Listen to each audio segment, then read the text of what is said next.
Here I have HUAWEI Mate 20 Lite, and let me show you how to clean up storage on the following device. So at the very beginning, let's start by using your home screen. Find and select the settings. Here you need to choose storage, and here you can read the information about your storage, or you can choose clean up. Let me clean up. Here I have the information.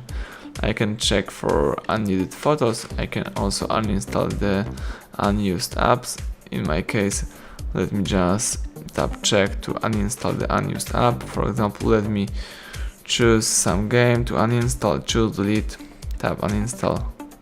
That's it, I just free up some space.